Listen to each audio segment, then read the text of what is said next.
بسم اللہ الرحمن الرحیم الحمد للہ رب العالمین والصلاة والسلام علی اشرف المرسلین نبینا و سیدنا محمد وعلی آلہ و اصحابہ اجمعین۔ ناظرین السلام علیکم۔ ہماری آج کی گفتگو کا موضوع ہے قائدین تیار کرنے کا نبوی طریقہ، یعنی حضور اکرم صلی اللہ علیہ وسلم نے کس طرح لیڈر تیار کیے، قائد تیار کر کے دنیا کو پیش کیے۔ حضور اکرم صلی اللہ علیہ وسلم کے بارے میں بطور احسان کے اللہ تعالیٰ فرماتے ہیں لَقَدْ مَنَّ اللَّهُ عَلَى الْمُؤْمِنِينَ إِذْ بَعَثَ فِيهِمْ رَسُولًا مِّنْ أَنفُسِهِمْ يَتْلُو عَلَيْهِمْ آيَاتِهِ وَيُزَكِّيهِمْ وَيُعَلِّمُهُمُ الْكِتَابَ وَالْحِكْمَةَ کہ اللہ نے مومنوں پر بہت بڑا احسان کیا کہ انہی میں سے ایک رسول بھیجا جو ان پر اللہ کی آیات پڑھ کے سناتا ہے، ان کا تزکیہ کرتا ہے اور انہیں کتاب و حکمت کی تعلیم دیتا ہے۔ تو یہ جو تعلیم دینا ہے یہ نبی کا اولین کام ہوتا ہے۔ اسی لیے ایک مقام پر حضور صلی اللہ علیہ وسلم نے فرمایا تھا انما بعثت معلما، کہ مجھے ایک استاد بنا کر بھیجا گیا ہے۔ حضور صلی اللہ علیہ وسلم کا جو اصل رشتہ صحابہ کرام کے ساتھ تھا وہ استاد اور شاگرد کا تھا، یعنی آپ صلی اللہ علیہ وسلم ان کے روحانی والد بھی تھے، جیسے قرآن میں آتا ہے وَأَزْوَاجُهُ أُمَّهَاتُهُمْ کہ نبی کی جو بیویاں ہیں، زوجات مطہرہ ہیں، وہ مومنین کی مائیں ہیں۔ تو اس لحاظ سے حضور صلی اللہ علیہ وسلم مومنوں کے روحانی والد ہوئے اور استاد تو وہ تھے ہی، لیکن وہ کیا منہج تھا، وہ کیا نبوی طریقہ تھا جسے حضور صلی اللہ علیہ وسلم نے اختیار کیا، اس کے کچھ خد و خال آج انشاءاللہ بیان ہوں گے۔ تقریباً 10-11 کے قریب میں نے وہ طریقے یا وہ منہج کے اصول جو حضور صلی اللہ علیہ وسلم نے اپنائے ان کا ذکر کروں گا۔ سب سے پہلے تو یہی کہ جو رشتہ ہے استاد اور شاگرد کا یہ بہت تقویت اور خلوص والا ہونا چاہیے، اور استاد کو اپنے شاگرد کی طرف ایسے ہی دیکھنا چاہیے جیسے وہ اس کے اپنے بچے ہیں، اس کی اولاد ہے، اور یہ دونوں صفات حضور صلی اللہ علیہ وسلم میں موجود تھی۔ دوسری بات یہ ہے کہ استاد اپنے تمام شاگردوں کو برابر سمجھے، کسی کو کسی پر فوقیت نہ دے، یعنی جب تعلیم دے تو ان میں مساوات، جیسے آپ صلی اللہ علیہ وسلم نے فرمایا کلکم من آدم و آدم من تراب، کہ تم سب آدم کے بچے ہو، آدم کی اولاد ہو، اور آدم علیہ السلام کو مٹی سے پیدا کیا گیا۔ یہ ایک اصول ہے۔ اس کے بعد جو اہم ترین اصول ہے وہ یہ ہے کہ جو آپ پڑھا رہے ہیں، جو کتاب پڑھا رہے ہیں بطور ٹیکسٹ بک کے، وہ سب کے لیے ایک ہو۔ یہ نہ ہو کہ کوئی بچہ کوئی اور سلیبس پڑھ رہا ہے، کوئی اور سلیبس پڑھ رہا ہے اور ان کا آپس میں کوئی تعلق نہیں بن رہا، تو اس میں تفریق پیدا ہوتی ہے۔ سلیبس ایک ہونا چاہیے، اور حضور صلی اللہ علیہ وسلم نے جو ٹیکسٹ بک مقرر کی وہ قرآن مجید، اور پھر حضور صلی اللہ علیہ وسلم کی اپنی جو تعلیمات ہیں جو سنت کی شکل میں پہنچی ہیں وہ دراصل اسی قرآن مجید کی تشریح ہیں۔ قرآن مجید کا کیا کہنا چاہیے، پریکٹیکل ڈیمونسٹریشن جیسے آپ کہتے ہیں، کہ عملی نمونہ حضور صلی اللہ علیہ وسلم نے اللہ کی کتاب پر عمل کر کے دکھایا۔ نماز کا حکم آتا ہے قرآن مجید میں، تو حضور صلی اللہ علیہ وسلم نے خود نماز پڑھی، صحابہ کرام کو نماز پڑھائی، نماز سکھائی۔ آپ نے فرمایا صلو کما رأیتمونی اصلی، تم جس طرح مجھے نماز پڑھتا دیکھتے ہو ویسے نماز پڑھو۔ یہ اصول ہے۔ اس کے بعد ایک اہم اصول یہ ہے کہ حضور صلی اللہ علیہ وسلم بطور استاد صحابہ کرام سے بہت نرمی سے پیش آتے تھے، شفقت سے پیش آتے تھے، اور اللہ تعالیٰ نے بھی آپ کی تعریف فرمائی ہے قرآن مجید میں۔ ارشاد ہوتا ہے فَبِمَا رَحْمَةٍ مِّنَ اللَّهِ لِنْتَ لَهُمْ وَلَوْ كُنْتَ فَظًّا غَلِيظَ الْقَلْبِ لَانفَضُّوا مِنْ حَوْلِكَ، کہ یہ اللہ کی جو رحمت ہے جس کی وجہ سے آپ نے ان کے ساتھ نرمی کا برتاؤ کیا ہوا ہے. اگر آپ تند خو ہوتے، سخت گیر ہوتے تو یہ لوگ تتر بتر ہو جاتے، آپ کے ارد گرد سے بکھر جاتے. تو یہ ایک بہت بڑی صفت ہے جو استاد میں ہونی چاہیے اخلاص کے ساتھ، کہ وہ نرمی سے پیش آئے، شفقت سے پیش آئے. اس کے بعد ایک صفت یہ ہے کہ استاد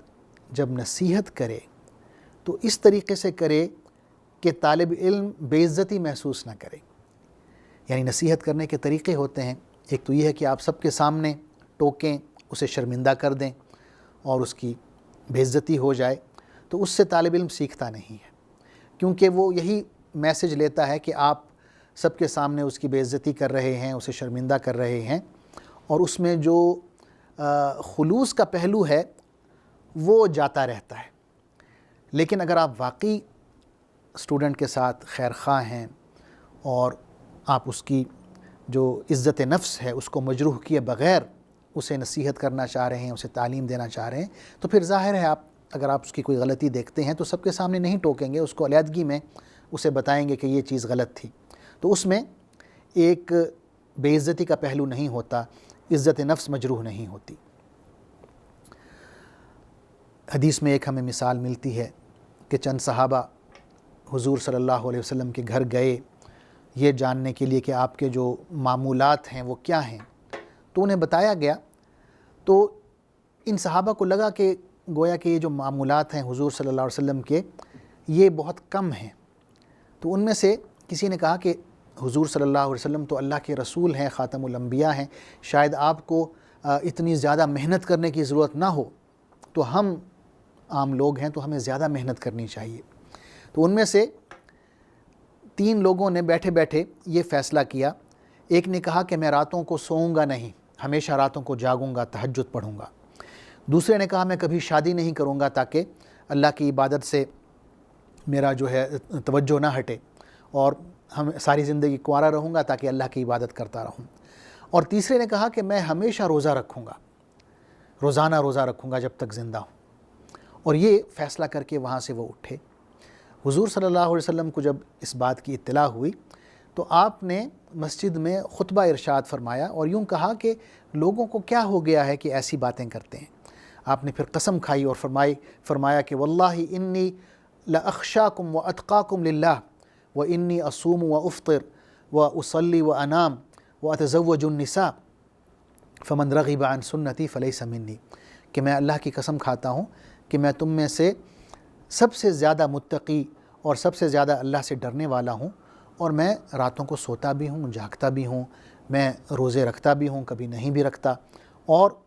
میں نے شادیاں بھی کی ہوئی ہیں اور جو نارمل زندگی ہے وہ گزار رہا ہوں. پھر آپ نے فرمایا کہ یہ میرا طریقہ ہے، جو اس طریقے سے منہ موڑے گا وہ ہم میں سے نہیں ہے. تو آپ صلی اللہ علیہ وسلم نے ان صحابہ کو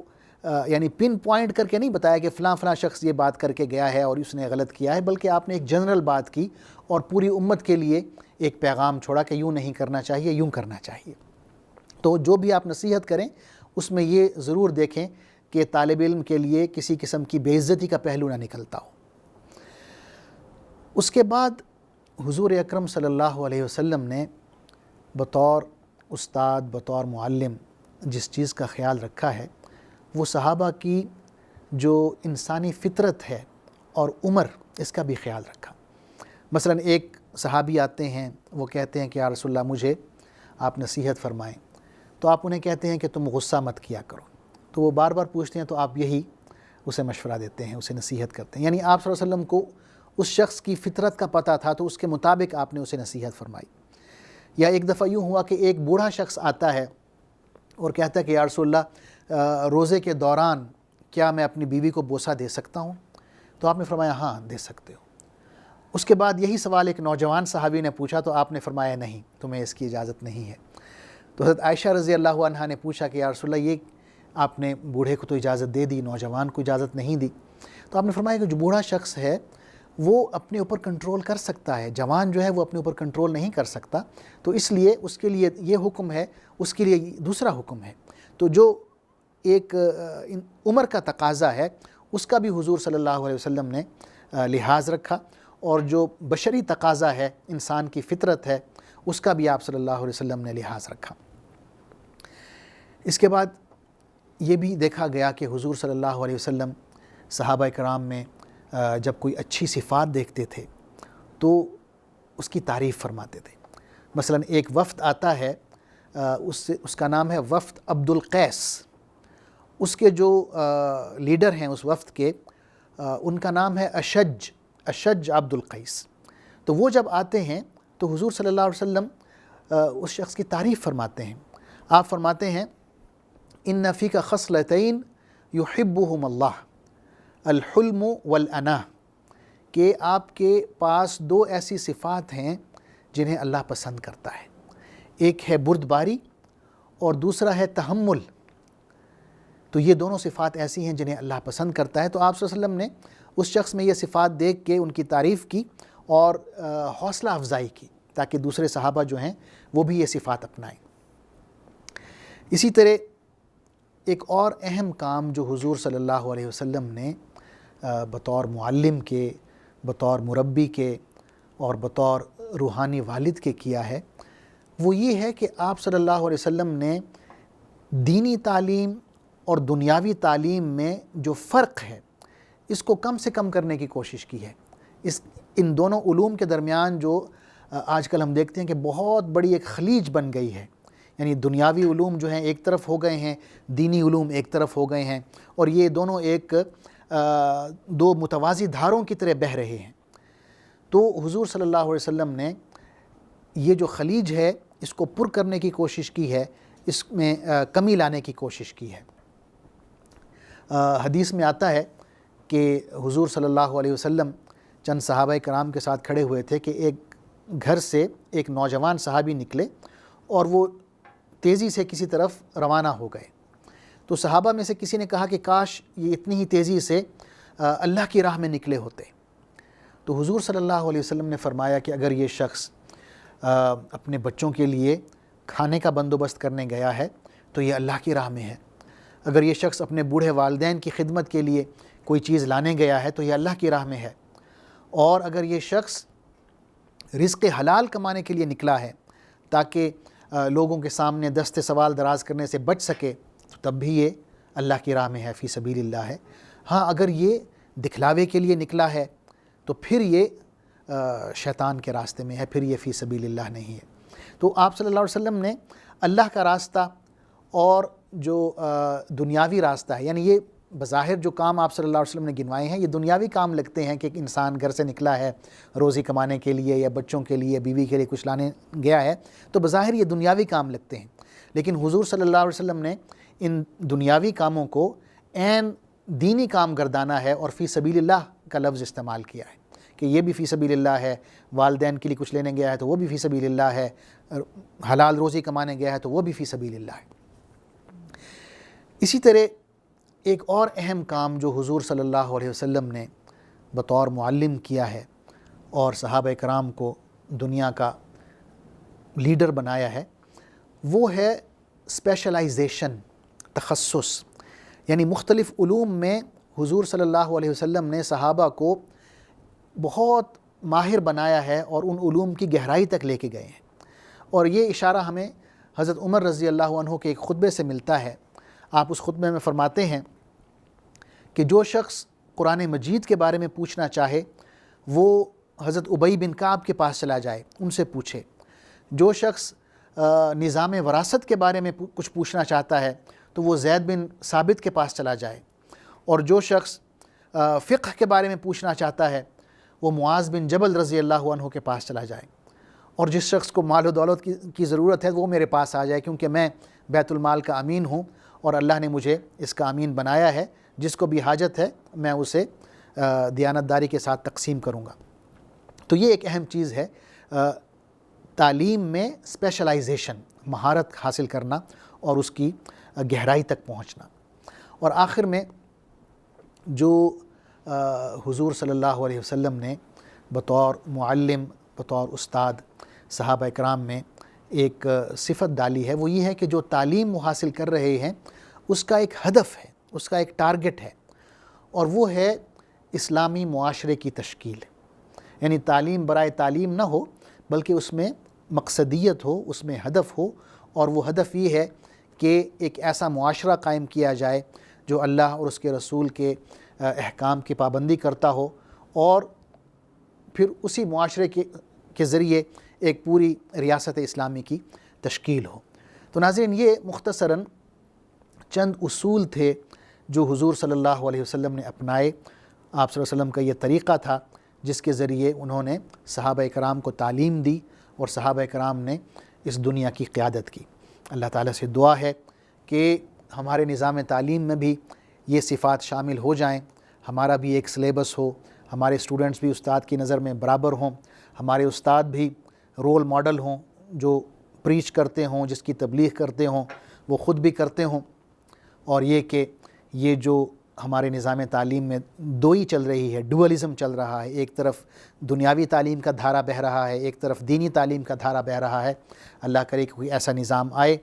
کہ دنیاوی تعلیم اور دینی تعلیم ایک ہی انسٹیٹیوشن میں، ایک ہی ادارے سے، ایک ہی جامعہ سے، ایک ہی کالج سے ہمیں میسر آئے، تاکہ ہم اللہ اور اللہ کے رسول کے احکامات کو بھی پہچان سکیں، اور جو ماڈرن سائنسز ہیں ان سے بھی ہم آگاہی حاصل کر سکیں۔ بہت بہت شکریہ۔ والسلام علیکم ورحمۃ اللہ وبرکاتہ۔ اللہم صلی علی سیدنا